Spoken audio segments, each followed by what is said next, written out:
family. Welcome to what I have decided to dub the first episode of Keeping Up with the Consorts. Now, if you guys are wondering where that is coming from, I received a call. I guess it was, what day was that, babe? It was, it'd be Friday. I received a call Friday from one of my consorts explaining to me all of the things that have been said about my relationship with the women that I am focusing on helping. And a lot of the stuff was, I made a list. One, I am running a cult. Two, I am trying to sleep with all of you. Third, Sunny is my girlfriend.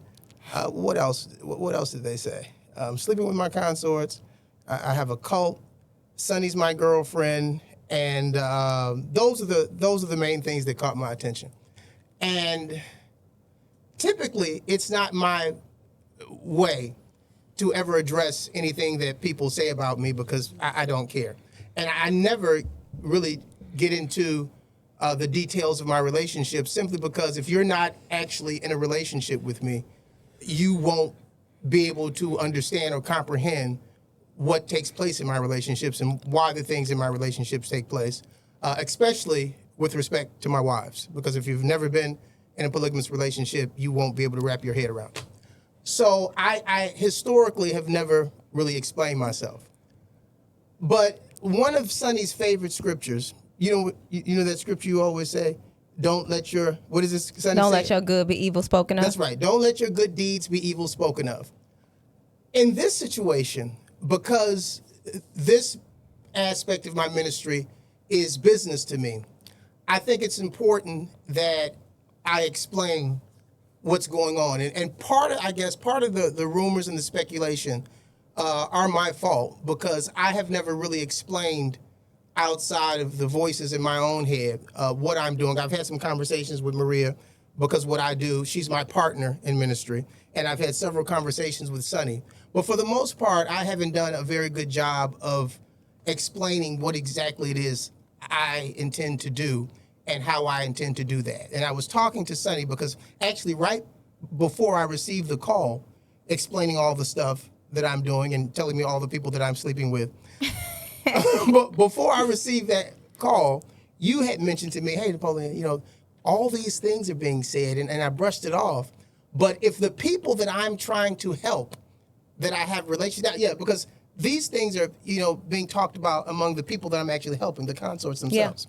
Yeah. If you guys don't understand what's going on, then I'm in trouble because the goal is to help you so that you can communicate our mission to other people. But if you don't understand the mission, you're going to communicate the wrong message. And there's another Bible scripture that says, explain the vision and write the vision and make it plain so that the people can understand it. And Habakkuk. So, that's right. So that's what the goal, look at my little preacher girl. Yeah, that's what the goal is here today and with every episode, to basically remove the veil behind my relationship with my consorts, because it's very important since they are going to be the cornerstone of my new consort care system.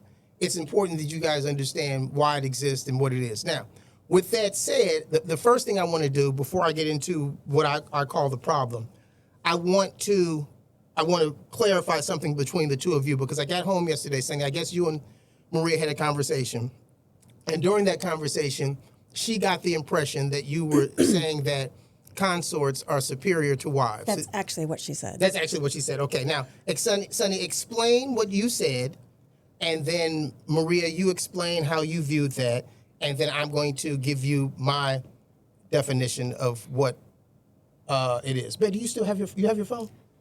Is it on? No. It's not on? No. Oh, darn it. There was a note in the phone that I wanted to, but I can recall it off the top of my head. So, Sonny, repeat what you were telling Maria the other day about your perception of a consort and what they do and what their role is. Well, what I was saying was when I heard the name consort, the first thing that hops into your mind, concubine. You know what I'm saying? So I did some research, and it's kind of equaling out to being a wife. You know what I'm saying? The only thing is, the consort is basically a reigning ruler's helper, queen. That's one of the definitions. So, yeah, I'm like, so is he calling me a reigning queen and what? And I thank God, you know what I'm saying? Because I'm grateful. Speak it, okay? Speak those things if though they were. But yeah, that was my thing. So I'm like, and you remember I told you that I said, Napoleon, do you not know what a consort is? I'm like, isn't it the same thing as a wife? And it's basically the same thing. It's only a couple things that's different, but they're kind of on the same level versus concubine that's on a lower level. But consort and wife is basically on they're not too much different. Okay, now, Bae, what would your response to that? Make sure you're talking to your mic. My response to What Sonny said. well, that's not what she said to me on Friday. Okay, what So did the you hear on conversation was, you were concerned. You were Right. concerned with your position and what was going on, and you were annoyed with all the negative things that people were saying. And so you were Friday? See, I didn't know that. you were confiding in me, and I was just you. And then the first thing you said was, you know that he calls me a consort. And I think initially you were offended, or, based on the definition that you knew, and we all know what that could mean. And even I had to look it up because I was I'm still to this day right now confused about everything. So I said, well, it's not a concubine, and it's my understanding it's above that. And then you said, I said, it's above a concubine but below a wife. And then you said, actually, it's above a wife. So I left that because I think I mentioned to you, I don't like to address things. I like to analyze what people say before I speak my mind, because Right. I could be wrong, and I don't want to come off negatively. Right. So I put a pin in that and decided to research it myself. And then I looked up I had the same definition as you, where you are next to a wife, but not a wife, but you're still on that same level. So I talked to Napoleon about it, and then he gave me his definition of it. But Which is to be clear, which is not my definition. Like many of the words in the English language, there's more than one application for various words. But continue. So then Napoleon said that he wanted to have, he thought this was going to be a great idea, and he was going to have us all on video and talk about exactly who you are, not just you, but the other women. Everybody who will come after you. The other Yeah. women that he helps. So he Right. helps a lot of women, and everybody that's not his wife, that's a female, he refers to them as consorts. But Now, you are the chief consort. you're the chief consort. Right. Now, That's what he said. Yeah. Now, I want to give you my definition, and this is the definition that I showed you when we Googled it. Okay. Right. Do you remember what it said? Not entirely. Okay. This is the other definition of a consort. It says the general term is a spouse or a companion. Okay. Right. So there's a list of things that a consort can be. It can be a spouse. It can be a companion. Oh, a platonic? No, it didn't say No, platonic. no, it's what you said. No, let me finish. It doesn't say. I know, but then you defined it further with that word platonic. I know. Well, let me get to that. Okay. The word consort alone can also mean, and that's the phrase, the way I'm using it, a companion.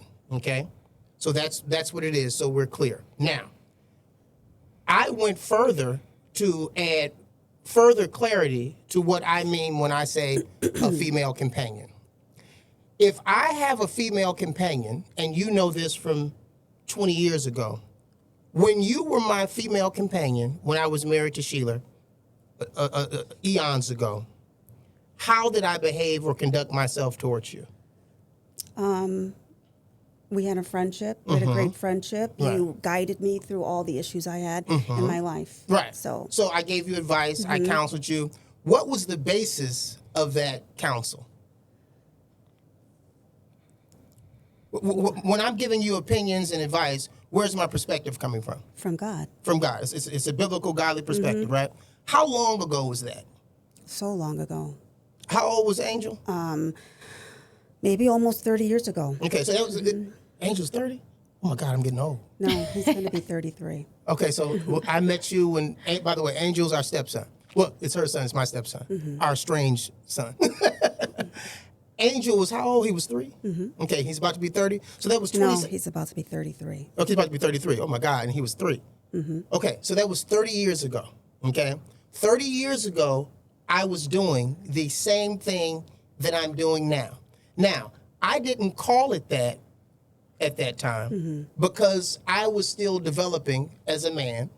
I was married to Sheila, but fundamentally, I have not changed. I've been doing the same thing.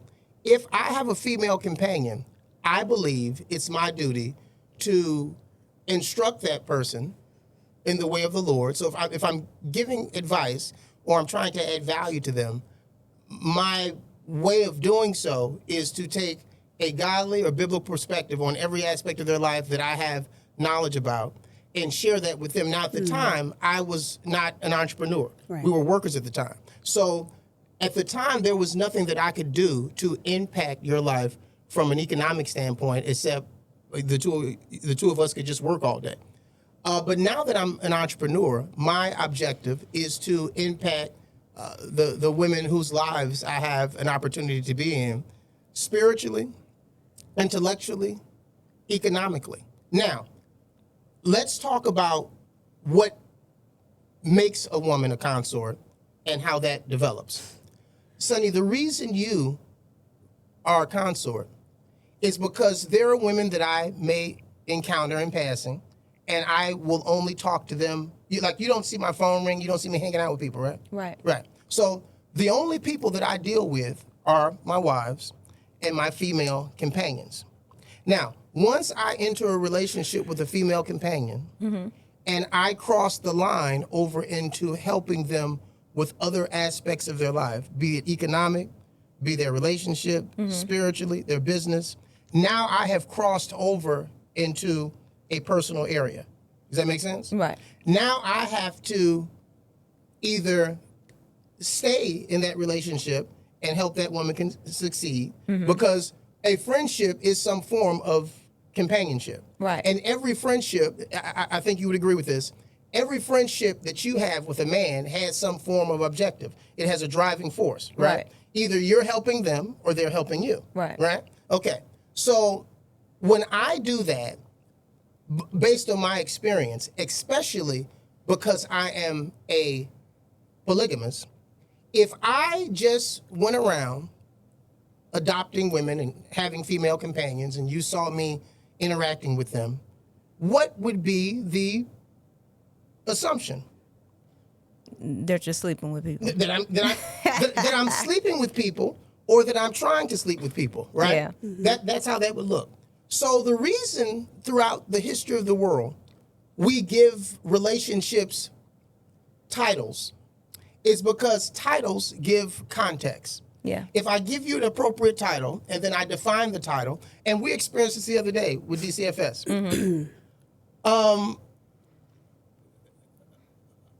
Candace came in and she scolded me because she said Sonny shouldn't be there because her helping out around the house didn't fall under the classification of parental involvement. I said, well, unless you can show me a defined term, it can fall under parental involvement. We looked in the rules that we had available to us at that time, and it turned out there was no defined term. Candace came back this week, and she said, go to the Sunshine website, look at the rule again. The updated rules are on the website. Go to defined terms and look up parental involvement. There it was in black and white, exactly what parental involvement was. Candace was right. The way I use Sonny now does not fall under parental involvement, okay? That's the importance of words and defining terms. So the reason I use the term consort, it's not a term that's used a lot, and it is very distinct from girlfriend. You see, if you have a female friend that you interact with closely, whether you're sleeping with her or not, the assumption is it's a girlfriend. Right. Right? Mm-hmm. And girlfriend usually means what? What kind of, is it a platonic relationship or is it a sexual relationship? Platonic. No, Sexual. No, Well, girlfriend. girlfriend, yes. Yeah, girlfriend I'm is just looking sexual. from I'm not gay. So. Yeah, right. But not with a girlfriend. Right. Well, if a guy has a girlfriend, Right. the assumption is Right. that you're having sex. Exactly. Right, okay. So I don't use, when I'm with a girl, I don't say this is my friend because I'm a grown, I don't have female friends that are platonic, typically. Mm-hmm. I need to define what that is because you're going to assume that that's That. So we have to have a different word to describe what they are. Now, am I courting them? What are you doing in that relationship? So you need to have a term for it. So I chose the term consort because it has enough flexibility for me to describe what the relationship is. Now, last night, Maria and I did further research because I said to myself, is there another word in the English language? I Googled, I love AI. I Googled and I said, find me another word in the English language that describes a platonic relationship between a man and a woman where the relationships has some elements of marital support, but it is not a marriage. Google in seconds responded back. And there is something, and you guys Google this at home, there's something called a platonic life partner, okay? And what a platonic life partner is, it's a relationship where it's a committed relationship where people live together, they cohabitate, they share finances, they raise children together. They might do everything that a married couple would do, but the relationship is platonic, okay? And I showed this definition to Maria, and I said, wow, okay, this is close. And she says, well, is that you? I said, no, it's not me, because there's some differences between what I do with my consorts and a platonic life partner.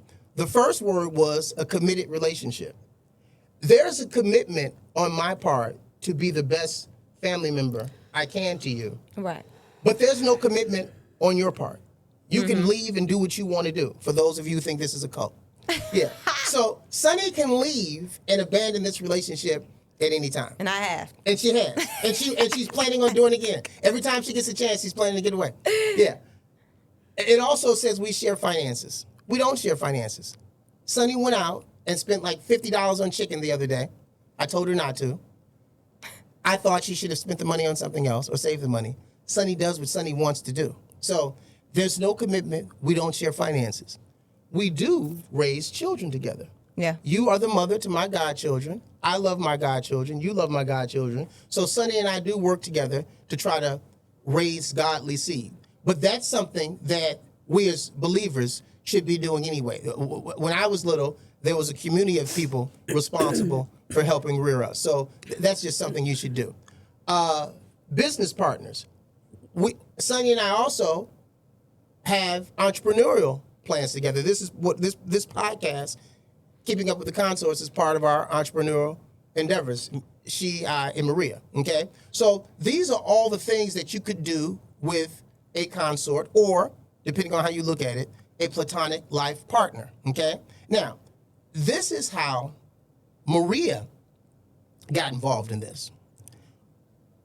My wife, the Kingmaker, is the first relationship like this that I had, okay?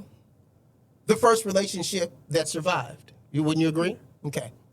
When I tried this 30 years ago with my then wife, Sheila rebelled. Sheila said, I don't want Maria in our house when I'm here, and I don't want Maria in our house when I'm not here, okay? So were it not for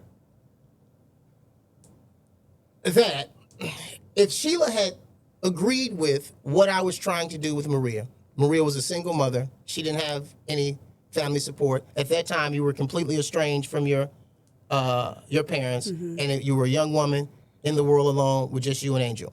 Sheila had a decision to make. Sheila was either going to support what was my ministry then, which I didn't know was my ministry. She was either going to support what I was trying to do, or she was going to rebel.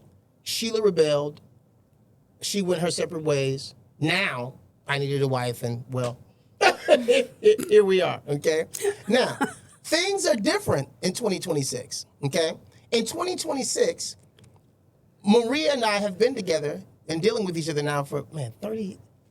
Is it really 30 years? I know my son's birthday, so I can only go off of that.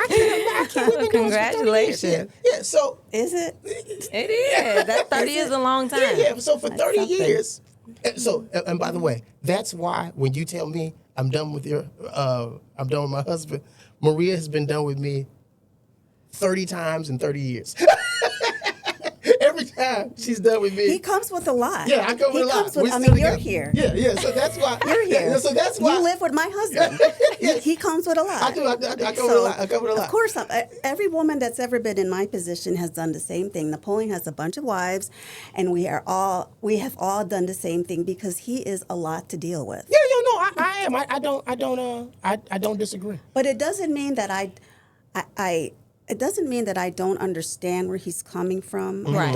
It's not that, I have any. He's just a lot. It's a lot to deal with, and he gives himself to so many people. Right. I never get an opportunity really to have my husband anymore. I just don't. Yeah. I rarely ever see And him. I love that she expressed that and said that because the conversation that we had was most definitely that was one of the things. And that's basically what the conversation was about. I need to know what a consort is, what she does, because at the end of the day, he do have wives. You know what I'm saying? Now, it's only one wife. Love the rest of you guys. It's only one wife that he can just throw away. But and that's why the consort thing became a thing. Like, I am somebody and this individual is okay. But I love the dynamic of you guys' relationship, you know what I'm saying? Because I know you guys been through a lot. But the fact that you stand firm with him and he stand firm with you and you're willing to allow him to be great. You know what I'm saying? Relationships nowadays, whether it's platonic or you're messing around, it's hard it's hard for people to allow somebody to just be themselves. It is. So, it yeah. is. See, Sonny, this is what I'm talking about. On one hand, I want to throw you out, get rid of you. I tell you a bad investment. But on the other hand, I listen to you talk and I say, oh, my God, I made the right decision. That was so well said. Now, I want to get to what you are and your value. A consort is in a totally separate category than a wife and concubine. A wife and concubine are in a marital relationship. There's a covenant. I can't get out of those relationships. So even though some of the things that I would put into you, I would put into them, they're two different categories. Right. In your category, though, you are extremely special because of what you do in your category. They're in a different category. What you do in your category, and the reason you're so important, is because I, through you, will be able to help a bunch of yous, at least until someone steals you away and gives you the life that you deserve. I can't do that with them. So I can no longer promote and explain my Christian single mother's ministry with Maria because Maria is not a Christian single mother. Maria's not single. So she no longer, even though she can relate to them, she, in 30 years, unless she, except in the times that she's left on her own, she has not really been in the situation that you're in truth. Because of her covenant, even if she leaves and she's in a bad situation, Right. if she doesn't like the situation she's in, she can take her ball and she can go home. She can come knock on my door. Husband, let me in. I didn't like my situation. I'm returning home. That's what that covenant does for her. So none of my wives can do what you're going to be able to do for my ministry. Do you understand? Right. Because I need proof of concept. I need somebody to teach how to deal with your particular situation who is not married to me. You see? Right. I know how to deal with her. I found out how to deal with her issues. I married her. That's what I used to do when I was younger. Struggling mother, single, marry you. I'll fix the problems myself, okay? Right. I can't do that with the entire world.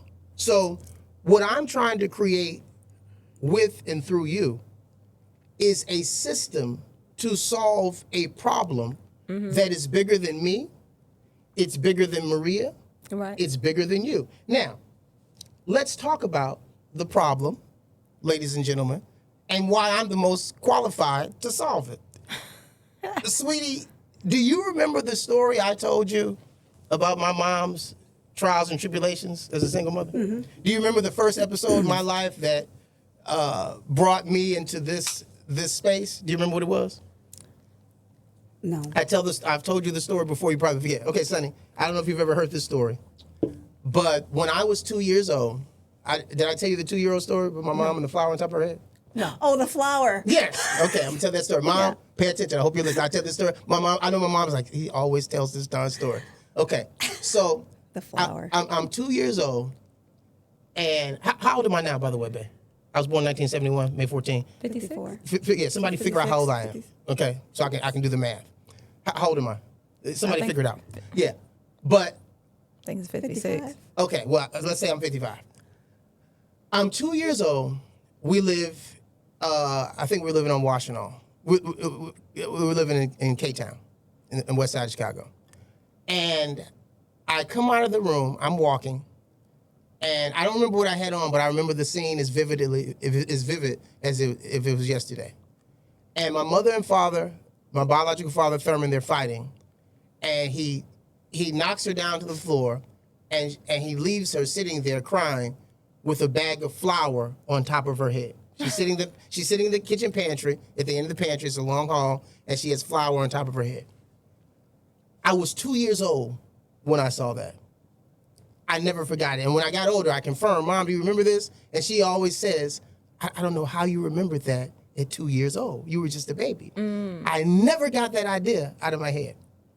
I have been studying the dynamics of the heterosexual relationship since then, okay? So I am an expert on struggling single mothers. I know what's going on. But let's look at what's going on besides my mother's tribulations, and her tribulations never stopped. From that moment on, she had relationships that never ended the way she wanted them to go. She struggled financially, and she spent her entire life trying to figure out how to take care of me, my sister, and my little brother.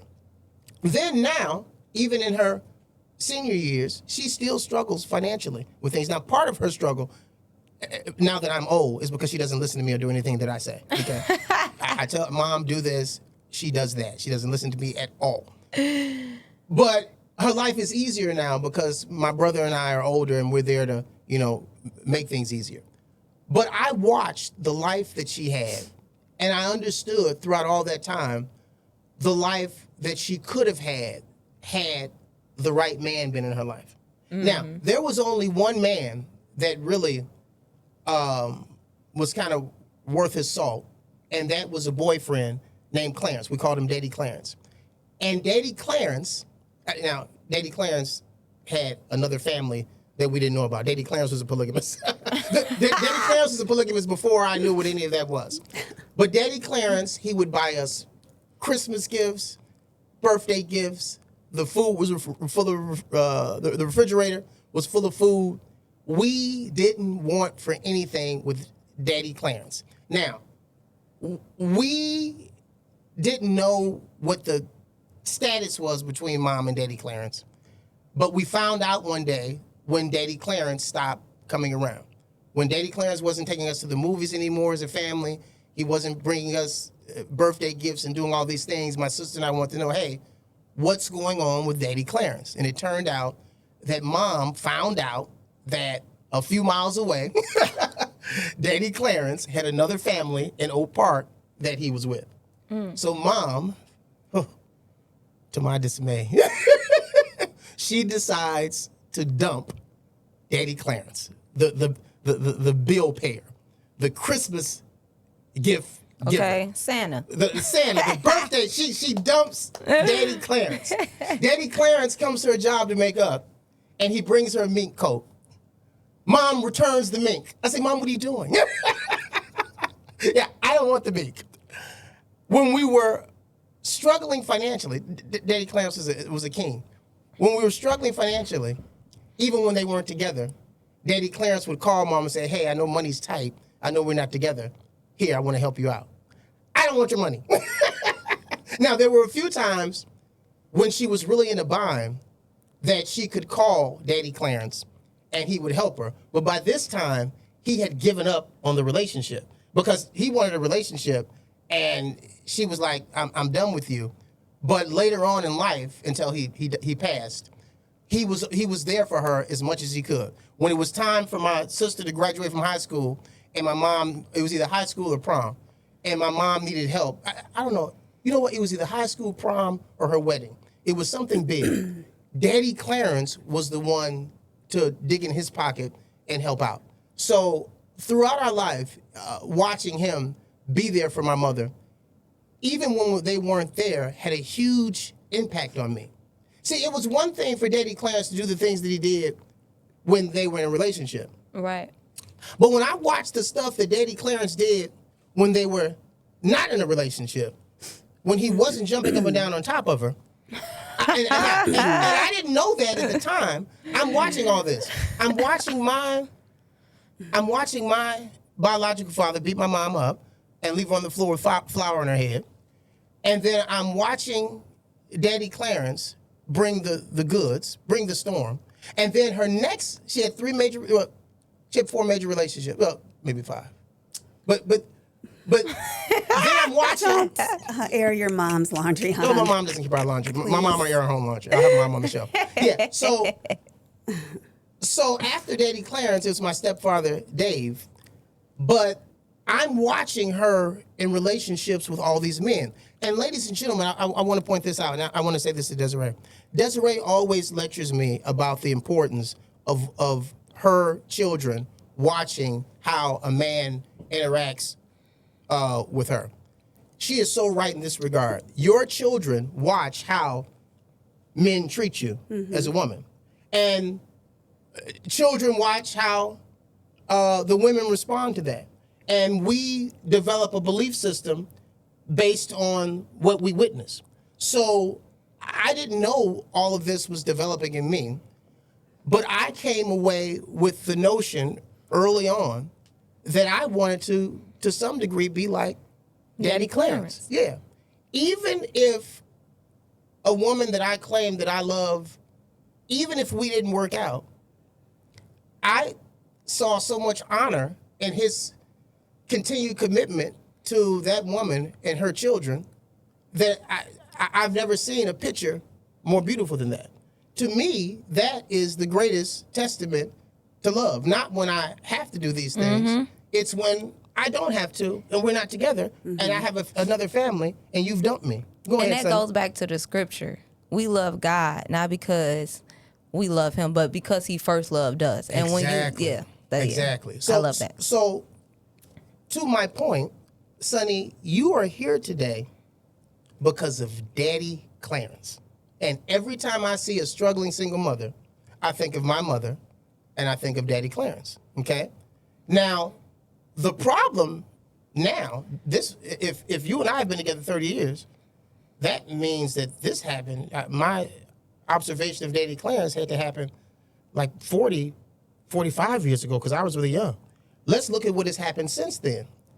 The nuclear family is perishing, okay? There are more single mother households than at any time in the history of the world, and that's becoming the norm. Now, there's a huge problem with a bunch of single mother households. You know, in the Bible, God made provisions for widows, right? Yep. Okay. God was very insistent about taking care of widows and orphans. Sweetie, what would you say the difference is between a widow and a single mother today, or a baby mama? What's the difference between them? Well, the dad or the ex is still around. He's still around. Right. Right. And obviously with the widow, he's not. He's not. But other than that, they face exactly the same problems, right? Right. Okay. Now, Sonny, why do you think the Bible didn't make provisions? Why didn't the Bible say, make sure you take care of the widows, the baby mamas, and the orphans? Why do you think it didn't say that? Because back in the day, they didn't have baby mamas. They didn't have baby mamas. Okay. So if you read your word, you don't see really any provisions for the epidemic that we're having today. Okay. And society, just like they didn't address it then, they don't really care about what happens to you guys now. And now they don't even care about widows. Widows have gone out the window. But there's no system for caring about people that are in your space. Now, this is the thing. I believe that women and their children are the most valuable resource on the planet. I think that everything that is good that comes out of a society is going to come from the women and the children in that society, because the mothers are going to parent the children, and those children are going to grow up and they're going to have an impact on the world. So if those women aren't greatly supported, if you're not helped in your endeavors as a mother, and you are left to struggle, that's why the incarceration rates and teen pregnancy rates, all of those things carry over. So it is incumbent upon families like ours to provide you with the support and the community that you need. Now, I'm going to ask you a trick question, man. What do you think your life would have been like had you and I not met when we did, and despite Sheila's objections, I had not been a force in your life? I'd probably be in the same position as Sonny, or I probably would. I am the type of woman that I might stay with a man even if he's abusing me. So I would be in an abusive relationship. You'd probably be in an abusive relationship because I wouldn't be able to. I'm not the type of person that could be by myself. Right, and because I don't have support. I don't have family. You don't have family. You don't have support. So fortunately, you found me. But there's only one of me, and I'm getting old. So now, if I want to reproduce what I think needs to be produced, I need to come up with a system. Now, you guys at home are probably, what does he mean a system? I'll explain. Ladies, what is the foster care system for? All major developed countries have a foster care system. What's the purpose of our foster care system? To take in kids that's been neglected and abandoned. Speak into your mic. To take care of kids that's been neglected or abandoned. Now, babe, what do you think would happen if we didn't have an adequate foster care system? I mean, kids would just be out there. It'd be chaos, In right? these streets. Okay, so imagine a world where, just like we have a foster care system, we have a consort care system. Okay? Now, the reason I call it a consort care system is because I don't like the word girlfriend. And we'll get to why the word girlfriend and the concept of a boyfriend and a girlfriend, for me, are unbiblical. They are sinful. They are anti-family. They are culture destroying, and they are problematic. So you never hear me talk about girlfriend and boyfriends. As a matter of fact, when I hear children talk about having boyfriend and girlfriends, I cringe, because I know that they have bought into the secular world. Yeah, they bought into the secular concept of the way men and women are supposed to relate to one another. So I like to use the word consort system. And what the consort system is, it's just like the foster system, is a system whereby people take children into their homes to care for them until they can find a permanent home, just as I was doing with you 30 years ago. There needs to be a system where families take in single Christian mothers who need support and become family to them. Now, the Bible clearly says that God doesn't want anybody to be alone. And when he is talking about that, his remedy for supporting people is to put them in a family, okay? But there has to be a system and a plan for doing so. Now, Maria and I have been blessed in our other business to have accumulated a certain number of homes, okay? We have houses besides the house that we need to live in. And we made a decision a while ago that Sheila and I couldn't have made when I met Maria. And that decision was, we're going to use one of our homes as a Kingdom family home, and we're going to identify a Christian struggling single mother and provide the support to them that I could not provide to Maria 30 years ago. And together, unlike what Sheila was willing to do, you and I will help a person like Sonny, right? Then Sonny, when you get to a position of strength, you get your house, you get your husband, what then are you going to turn around and do? Help somebody like myself. You're going to help somebody like yourself. We're going to make you a successful entrepreneur. You're going to buy a nice little starter home. Once you obtain that starter home, you're going to get another home. Then you're going to move the person from, you're going to move from your first home, like Maria and I did, and then you're going to rent your first home when you move into your new home out to, you're going to find a single mother, and then you're going to share with her all the things that I've shared with you. Hopefully hopefully your husband will help you in this work. You follow me? Now, if I were able to put systems in place, educate people, and everybody that I help did the same thing, ladies, what would the world look like? A better place. Better It'd be a place better for place. women. Right. Now, For women and children. for women and Yeah. children, right? Because this is the reality.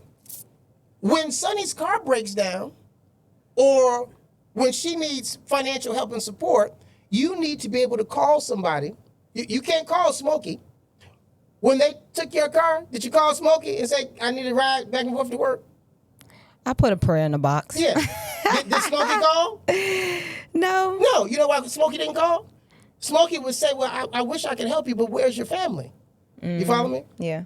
I'm your family. So when I bring you into my family, even though I can't do all the things that I would do with a wife, I can wash you with the word. I can help you with the children. I can help you take the steps to become, I can bring you into the family business. I can help you become an entrepreneur. There are a number of things that I can help that are going to change your life. Now, even though you're always trying to escape, the time you've been with me, these, 2-3 months we've been running our experiment? Yeah. Okay. Tell the audience, has it impacted your life in a positive way? It most definitely has impacted my life in a positive way. I feel like I have a accountability partner because Napoleon don't get off my back. You know what I'm saying? He's constantly reminding me on things I need to do, should do. And I've gotten a lot of things that I was working on and working towards. I always had the goals. But I just want to say thank you to both of you because at the end of the day, I know that you miss your husband. But the ministry that he has, I am growing. My children feel loved and they feel cared about. You know what I'm saying? They know that they can go to Uncle Polly for wisdom, guidance, and love. And even just to get yelled at, and the same with me. You know what I'm saying? So that's why it's very big on my part to know who I am and what I'm doing in this season of my life, so I can continue to grow off that. For that, basically building the foundation with the Kingdom family and with me just being a consort. I'm grateful for the position. Chief consort, that's important. Yeah, the chief consort. The chief consort. I'm grateful for that position because I do see a different Sonny than the Sonny that came like three months ago. That's right. Now, I want to give her flowers while you're here because I love what you said.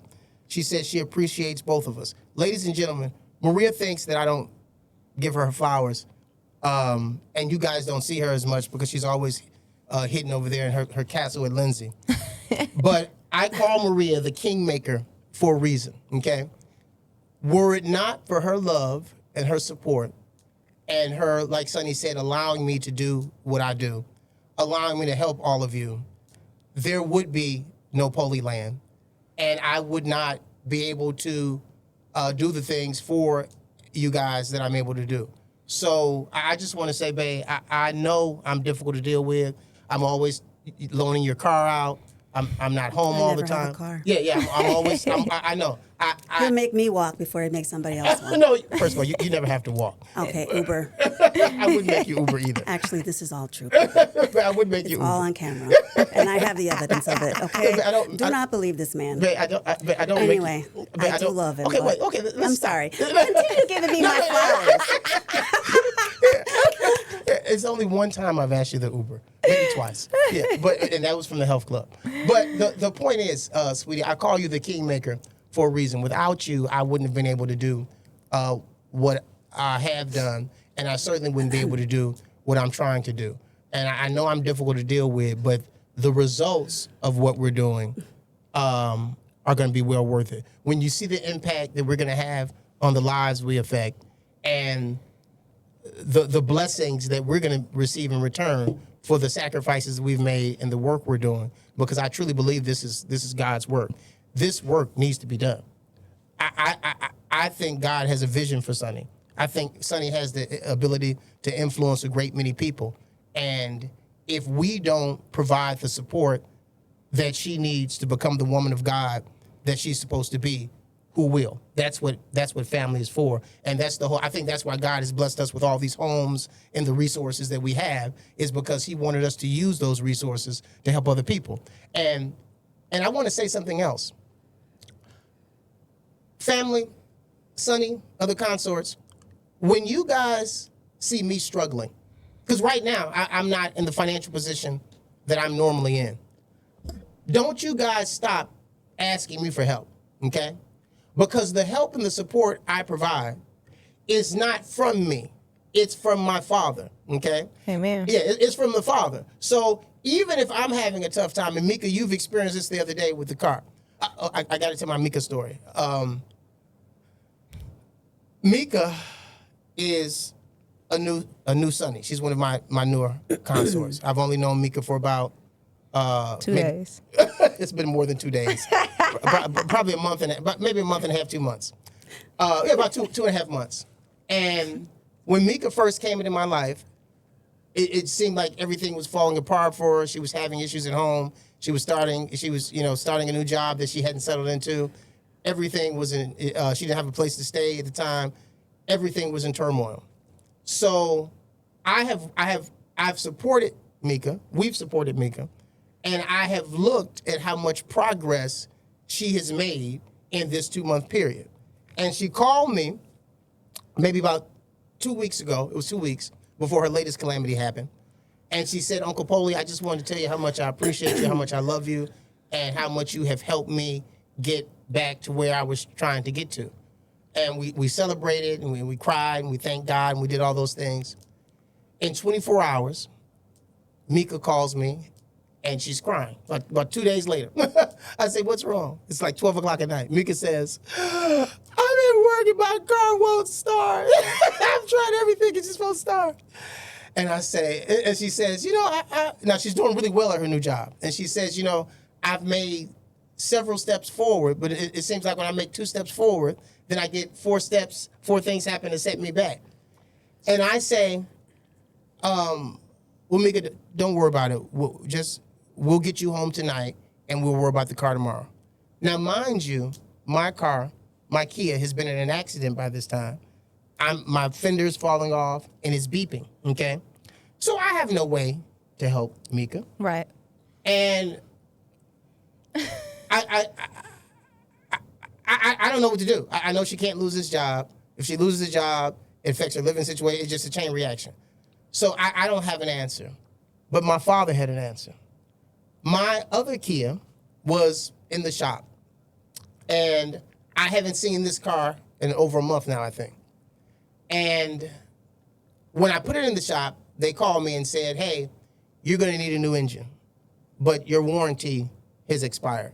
We're going to talk to Kia corporate, and we're going to see if we're going to fix it for you. So I said, oh, my God, well, if they say no, they're not going to fix it. I don't have $6,000-$7,000 to fix it, so it'll be sitting in the garage like my other Kia. They call back and they say, after a few days, Napoleon, we talked to corporate, we're going to fix the car for you. Now, I think I'm getting my car back. I'm all excited. Mika's car goes out. So what do I do, Sonny? I say, you know what? this is what I'm going to do. Mika, I'm going to rent my car to you until we can get you in a position to get you a car. And God will figure it out. Now, even though my front fender is hanging off, God will figure out things for me, okay? That's how a faith-based family business works. Now, I don't want Mika not to ask me for the help because I know that my Father in heaven will not only provide for Mika, he's going to figure out my car situation. He'll figure all that out. So I know, babe, it seems like I'm stretched too thin from human eyes, but I know I'm never stretched too thin because the power to do the things that I need to do don't come from me. And the only time I ever feel like I'm stretched too thin is when I think I'm doing it, when I think these are my resources. But I came into the world with nothing. I'll leave the world with nothing. And sometimes, and I think this is really helpful for all of us, sometimes God has to remove us from a position of power to remind us who's really in charge. You see, if I had my normal economic strength, if I had my normal fleet of cars, then I would do things to help people. Right. But I would think I'm doing it. Exactly. Yeah, people would be like, Napoleon, you've done this, you've done that. But I love the fact that things are tight for me financially right now. And I'm still seeing God move in my life and the life of the people he's assigned me to. Because what he's constantly reminding me of every day, Napoleon, this isn't your stuff. You haven't sustained Holy Land. I have been sustaining Holy Land.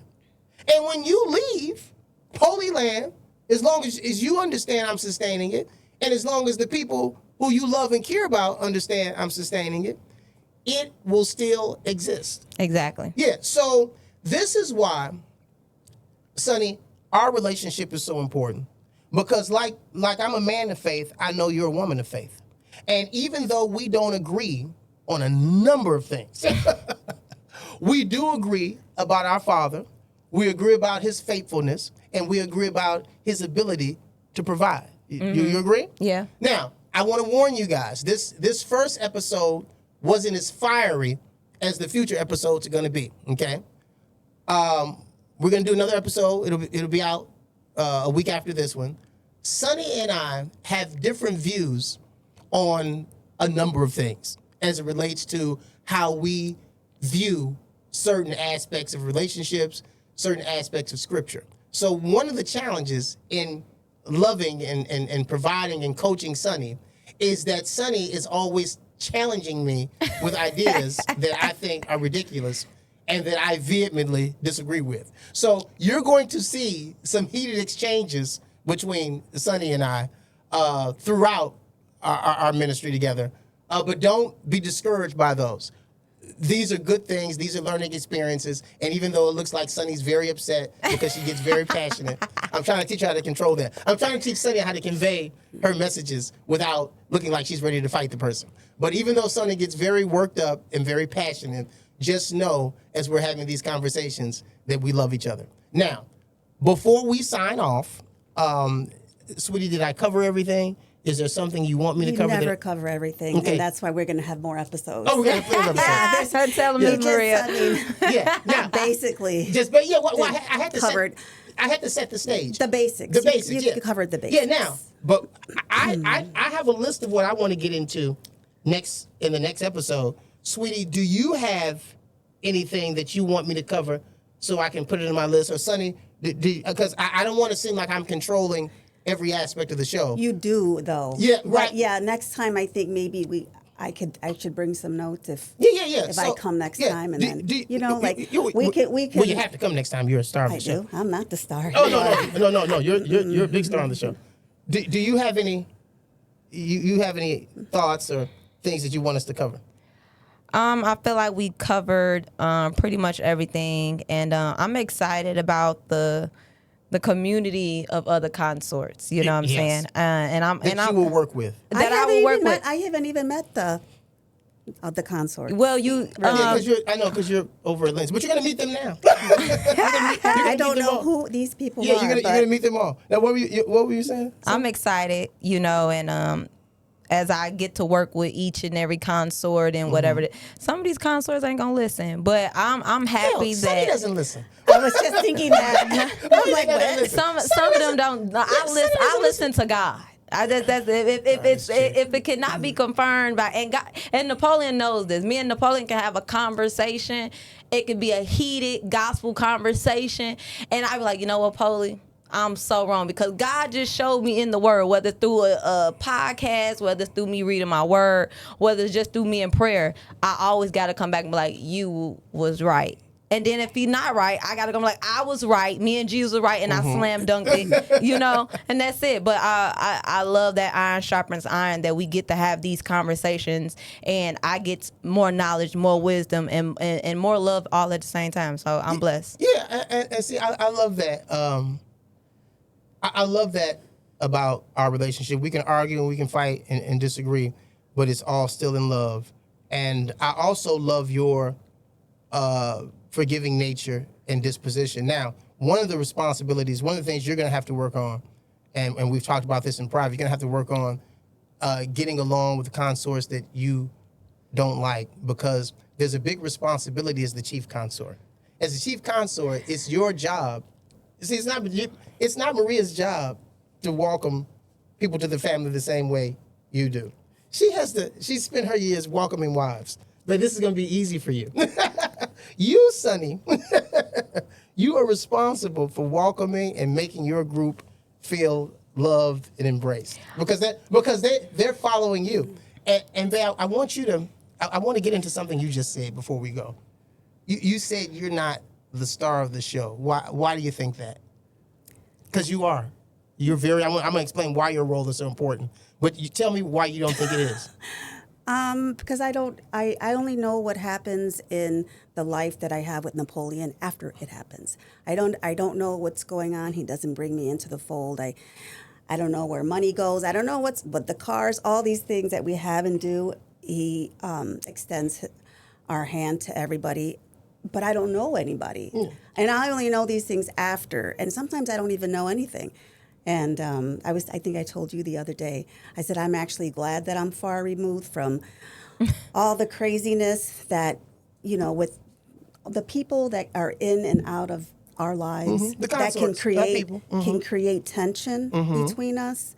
I told you, I'm glad I don't have to be a part of that anymore. Like he said, my job is I spent years, integrating myself and helping other people be integrated, and then they turn from one person to a wife. So I'm glad I don't have to do that anymore. I can just, like he said, watch you do it. Yeah. Now, but this is the thing, though. Even though you won't be doing what Sonny does anymore, there's a new role for you now that's important. To oversee me, please help me. Yeah, right. There you go. Listen.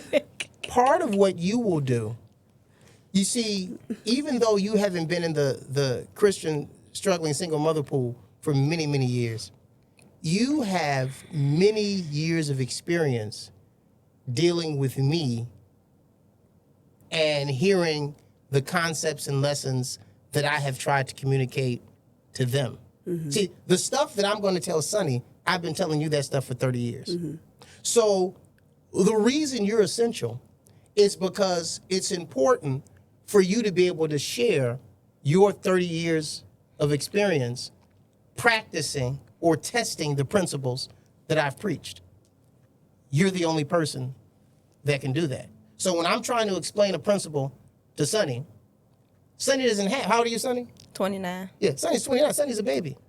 She thinks she knows everything, but Sonny doesn't have a clue.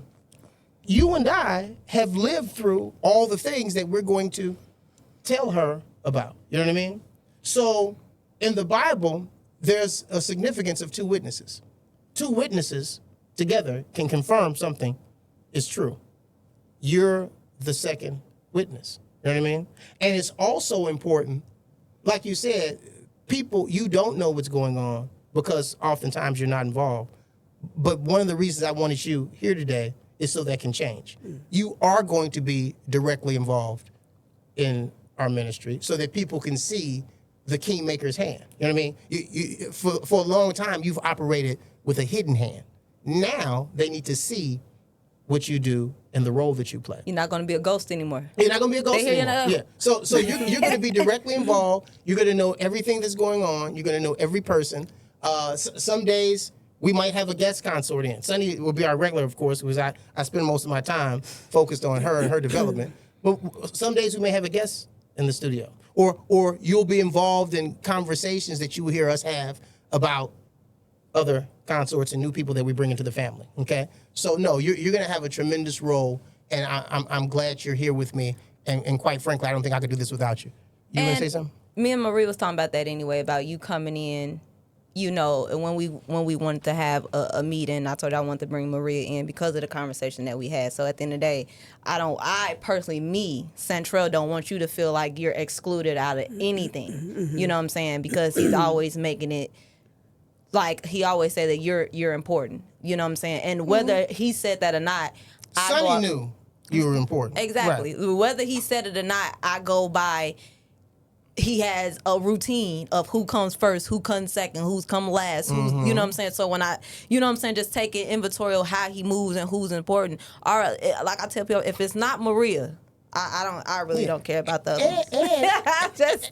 And to another point, Sonny, what you just said, you need someone to complain to.